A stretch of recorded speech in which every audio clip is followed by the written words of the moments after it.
হরে কৃষ্ণ। শ্রীমদ্ ভাগবত প্রথম স্কন্ধ প্রথম অধ্যায় 12 নম্বর শ্লোক।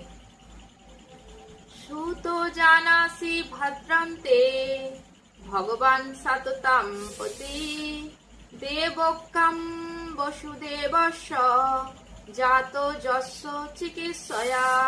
অনুবাদ: হে সুত গোস্বামী, আপনার সর্ববিধ মঙ্গল হোক। আপনিও অবগত আছেন যে কি উদ্দেশ্যে পরমেশ্বর ভগবান বসুদেব পত্নী দেবকীর গর্ভে আবির্ভূত হয়েছিলেন।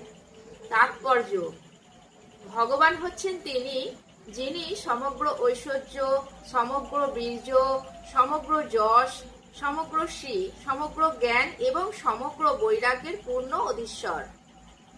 তিনি তার শুদ্ধ ভক্তদের রক্ষা করেন।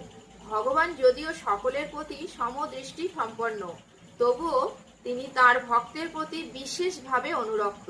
সৎ কথাটির অর্থ হচ্ছে পরম সত্য, আর যে সমস্ত মানুষ সেই পরম সত্যের সেবা করেন তাদের বলা হয় সাত্ত্বত। আর পরমেশ্বর ভগবানের যিনি এই ধরনের শুদ্ধ ভক্তদের রক্ষা করেন তার আরেক নাম সাত্ত্বতাম পতি। ভদ্রম অর্থাৎ আপনার সর্ববিধ মঙ্গল হোক। কথাটির মাধ্যমে শ্রীল সুত গোস্বামীর কাছ থেকে পরম তত্ত্ব সম্বন্ধে জানবার জন্য ঋষিদের ব্যাকুলতা প্রকাশ পাচ্ছে। পরমেশ্বর ভগবান শ্রীকৃষ্ণ বসুদেবের পত্নী দেবকীর সন্তান রূপে আবির্ভূত হয়েছিলেন।